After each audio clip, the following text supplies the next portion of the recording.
오늘 주시는 하나님의 말씀은 마태복음 6장 9절에서 10절 말씀입니다. 제가 봉독해 드리겠습니다. 그러므로 너희는 이렇게 기도하라. 하늘에 계신 우리 아버지여, 이름이 거룩히 여김을 받으시오며 나라가 임하옵시며 뜻이 하늘에서 이루어진 것 같이 땅에서도 이루어지이다. 아멘. 할렐루야.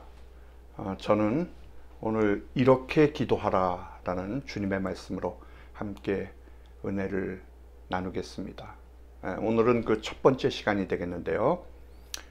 여러분, 기도란 무엇입니까?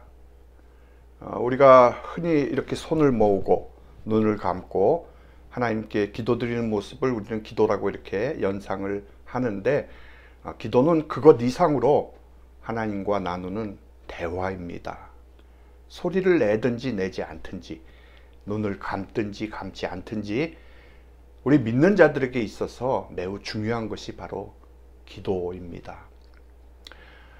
기도는 예수님의 삶에서 우리가 많이 찾아볼 수가 있는데, 새벽 미명에 기도를 하러 올라가셨고, 오병이어의 기적 이후에 무리와 작별을 하시고 산으로 가셔서 기도하셨고, 세례를 받으실 때에, 또 제자들을 세우실 때, 그리고 잡히시던 날 밤에도 겟세마네에서 땀방울이 핏방울이 되도록 기도를 하셨습니다. 또한 사도들이 성령을 받기 전에 한 장소에 모여서 기도를 했었고, 베드로와 요한이 시간에 맞춰서 성전에 올라가서 기도를 한 것을 우리가 볼 수가 있고, 이방인 고넬료가 구원을 받을 때 하나님께서 베드로가 기도하는 중에 그것을 말씀하셨던 것을 우리가 성경을 통해서 볼 수가 있습니다. 그리고 바나바와 바울의 선교의 시작은 장로들이 금식을 하고 기도하는 중에 그 주신 명령으로 비롯이 되었고, 바울과 실라가 목에 갇혔을 때 그들이 하나님께 찬미의 기도를 드리자 옥문이 열리는 놀라운 기적을 체험을 했던 것을 우리가 성경을 통해서 볼 수가 있습니다. 그러므로 예수를 믿으면 누구든지 반드시 기도를 해야 합니다. 이것이 바로 우리 신앙생활의 참된 모습이기 때문에 그런 것입니다. 예수님께서는 오늘 말씀에서 너희는 이렇게 기도하라 하시면서 유명한 주기도문을 우리에게 가르쳐 주십니다. 너희는 이렇게 기도하라는 말씀은, 기도는 나 좋을 대로 하면 안 된다는 것입니다. 그러므로 우리는 오늘 예수님께서 가르쳐 주시는 그 기도의 법칙을 항상 마음에 두고 기도하는 사람이 되어야 하겠습니다. 대부분의 사람들이 주기도문 하면 외우는 기도를 생각을 합니다. 그러나 여러분 꼭 기억하시기 바랍니다. 주기도문은 외우라고 주신 기도가 아닙니다. 오히려 기도의 지침을 가르쳐 주시기 위해서 우리에게 주신 것이고, 기도의 골격을 우리에게 보여주시려고 주님께서 가르쳐 주셨습니다. 그러므로 우리가 이 주기도문을 가지고 기도의 본질을 파악을 해야 됩니다. 기도라는 것은 이렇게 하는 것이다 라고 이렇게 원칙을 배워야 한다는 것이죠. 그리고 그 원칙을 중심으로 해서 개인 기도나 중보 기도 등의 다양한 기도를 날마다 하나님께 드릴 수가 있어야 합니다. 여러분, 우리가 기도하는 모습을 한번 잘 살펴보십시오. 어떤 사람은 어린아이가 배가 고프면 보채듯이 기도를 합니다. 또 어떤 사람은 불이 나서 119로 전화하듯이 기도를 합니다. 이렇게 우리는 보통 기도할 때 처음부터 내 마음에 있는 것을 쏟아놓기 바쁩니다. 하나님 아버지 하고는 그 다음부터는 브레이크가 파열된 자동차처럼 하고 싶은 이야기를 한 번도 멈추지 않고 다 쏟아내는 것입니다. 보통 우리가 하는 기도가 그렇지 않습니까? 그러나 예수님은 오늘 뭐라고 하십니까? 기도에는 순서가 있다라는 거예요. 하늘에 계신 우리 아버지여, 이름이 거룩히 여김을 받으시며 주의 나라가 임하시며 주의 뜻이 땅에 이루어지게 해달라는 기도가 먼저 있어야 된다라는 것을 주님께서 말씀하고 있습니다. 예수님은 주기도문을 통해서 기도는 먼저 하나님 아버지께 드리는 것이라고 가르쳐 주시고 계십니다. 하늘에 계신 우리 아버지여. 어느 학자의 견해에 따르면 예수님께서 세상에 오실 때까지 이스라엘에서는 아무도 하나님을 아버지라고 부른 사람이 없었다고 합니다. 전에 내려오는 모든 문서를 다 살피고 연구를 해도 그런 사례가 없었습니다. 만약에 그렇게 하나님을 아버지하고 부른다면 그것은 신성 모독죄에 해당하기 때문에 상상도 못할 일이었던 것입니다. 근데 예수님께서 세상에 오시자마자 처음부터 하나님을 아버지라고 부르셨습니다. 항상 그렇게 부르셨습니다. 내가 아버지 안에 거하고 아버지께서 내 안에 계심을 믿으라라고.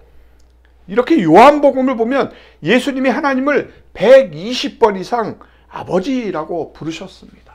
아버지, 아버지, 아버지. 근데 이 아버지는 우리가 흔히 아버님하고 격식을 갖추어서 부르는 그런 호칭이 아닙니다. 그럼 어떤 호칭입니까? 아빠, 아빠.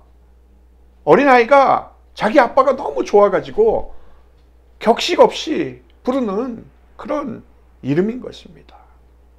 이런 이름을 우리 주님께서는 기도하실 때마다 마치 어린아이처럼 하나님을 부르셨던 것입니다.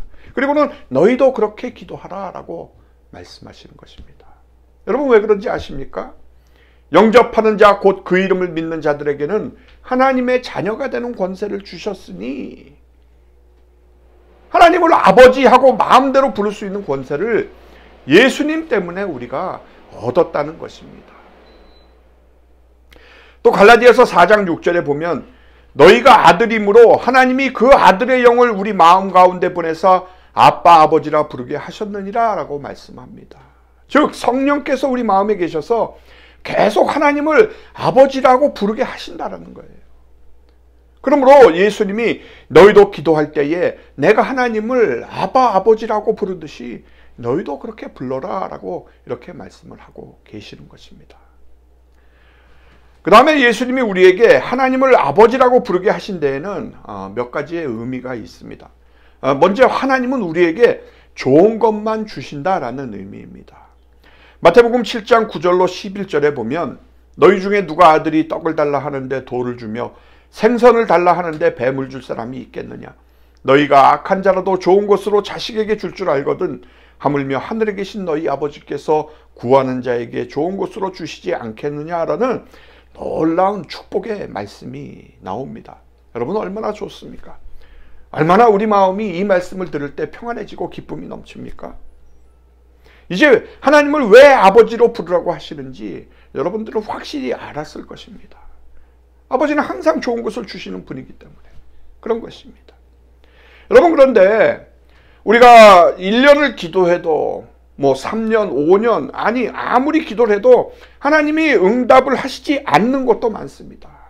왜 그렇습니까? 하나님은 좋은 것만 주시기 때문에 응답하시지 않는 것이 좋은 응답이라는 거지요. 여러분 믿으십니까? 그리고 하나님을 아버지라고 부르라고 하시는 데에는 또 우리가 생각해야 될 것이 있는데 그것은 기도하는 자는 어린아이의 심정을 가져야 된다는 거예요.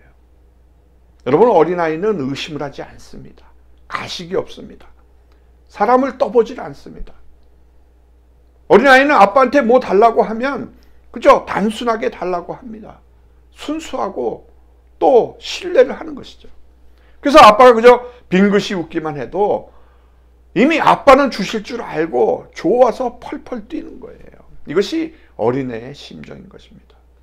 우리가 기도할 때에 이렇게 어린아이의 심정을 가지고 기도를 하라라는 것입니다. 그리고 두 번째로 생각할 것이 있습니다. 기도는 어떻게 해야 하는가? 오늘 예수님께서 뭐라고 하십니까? 하나님의 이름, 하나님의 나라, 하나님의 뜻을 항상 먼저 앞세우는 기도를 하라라고 하십니다. 하늘에 계신 우리 아버지여 이름이 거룩히 여김을 받으시오며. 무슨 뜻이죠? 오 하나님이여 하나님이 하나님으로서의 받으실 그 영광과 존귀와 거룩함을 홀로 받으시기를 원합니다 하는 뜻인 것입니다. 그러니까 예수님이 가르쳐 주신 기도의 시작은 하나님께 영광을 돌리는 것, 즉 예배였습니다. 그리고 그 기도의 마지막도 마찬가지입니다. 나라와 권세와 영광이 아버지께 영원히 있사옵나이다. 아멘. 사랑하는 여러분, 여러분이 날마다 하나님께 드리는 기도의 시작과 끝은 어떻습니까? 하나님께 영광을 돌리고 그 이름을 높이는 그런 기도를 하고 있습니까? 죄에 대하여 죽고 하나님에 대하여 산 자가 된 우리가 하나님을 먼저 높여드리는 기도를 해야 하지 않겠습니까? 여러분, 우리는 세상 나라가 잘 되기를 소망을 합니다. 그렇게 기도를 합니다. 왜 그렇습니까? 우리와 우리의 후손들이 살 터전이기 때문에 그런 거죠. 또 우리는 세계 평화를 위해서 우리는 밤낮없이 기도를 해야 합니다. 이 세상의 악과 이 세상의 불의를 향하여 담대히 대적을 하면서 공의가 바로 서는 아름다운 나라, 빈부의 격차가 최소화되는 그런 살기 좋은 나라를 위해서 우리는 기도를 해야 합니다. 그러나 이것보다 더 중요한 기도는 하나님의 나라가 이 땅에 임하여 주의 뜻이 온전하게 이루어지는 것입니다. 그 결과 나라와 권세와 영광이 하나님께 돌아가게 하는 것입니다. 이 기도를 먼저 하라는 거지요. 여러분, 아무리 우리가 이 세상을 위해서 기도를 한다 할지라도 이 세상은 어둠의 권세 아래에 있습니다. 그래서 사람들은 하나님이 미워하고 하지 말라고 하는 것만 골라서 하고 있습니다. 그러기에 우리의 현실은 너무나도 암담하기만 합니다. 여러분, 지금 벌어지고 있는 러시아와 우크라이나와의 전쟁을 보십시오. 얼마나 잔인합니까? 또 얼마나 음란합니까? 얼마나 거짓됩니까? 공의가 바로 서질 못하니까 악한 자는 점점 득세를 하고 선한 자는 더 살 수가 없고 발붙일 곳이 없는 세상으로 바뀌어가고 있지 않습니까? 여러분, 이것이 현실입니다. 질병과 공포, 죽음의 공포는 여전히 우리를 위협을 하고 있는 것입니다. 그러기에 이 세상 나라에는 소망이 없습니다. 그러므로 우리가 하나님의 나라가 임하도록 기도를 해야 합니다. 주님께서 통치하시는 그 나라가 임하여 이 땅에 있는 모든 심령들이 하나님을 찬송하며 이 세상에서 당한 그 모든 상처와 고통을 완전히 씻김 받고 고침을 받고 영원토록 주의 이름을 찬양하는 영광을 누리기를 우리가 어찌 기도하지 않겠느냐는 말입니다. 아무리 지금 나의 형편이 절박해도 정말 그 절박한 기도를 옆으로 제쳐두고 하나님이여 주의 나라가 임하기를 소망합니다 하고 어찌 기도하지 않겠느냐는 말이에요. 왜 그렇습니까? 이 기도만이 우리로 하여금 숨을 쉴 수 있게 하고 소망을 갖게 하기 때문인 것입니다. 또 무엇보다도 하나님이 기뻐하는 그런 기도이기 때문에 그런 것입니다. 그래서 아침에 직장을 갈 때도 하나님, 오늘도 똑같은 직장 생활이지만 나의 직장 생활을 통해서 주님의 이름이 높임을 받게 하옵소서. 가정에서도 하나님 아버지, 때로는 힘들고 어렵지만 그러나 이 어린 자녀들을 잘 키움으로 인해서 주의 나라가 이 땅에 임할 수 있도록 한다면 얼마나 좋겠습니까? 그와 같은 놀라운 일이 있게 해 주옵소서. 기도해야 한다는 것이죠. 하나님, 내가 왜 부도가 납니까? 왜 내 사업이 무너집니까? 하나님, 무슨 뜻이 있습니까? 그러나 분명히 믿습니다.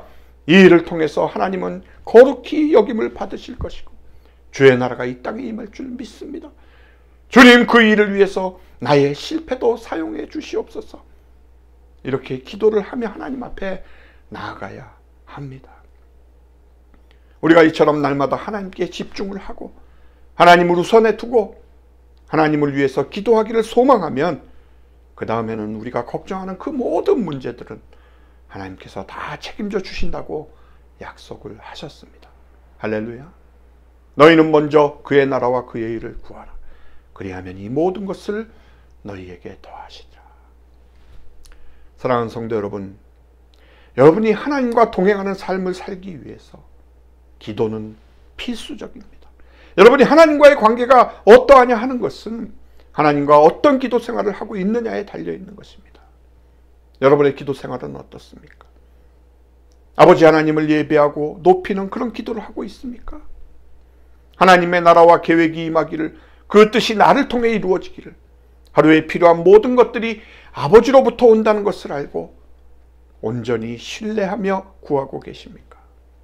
이것이 바로 여러분과 하나님 사이에 영원히 이루어져야 할 교제, 기도의 모습인 것입니다.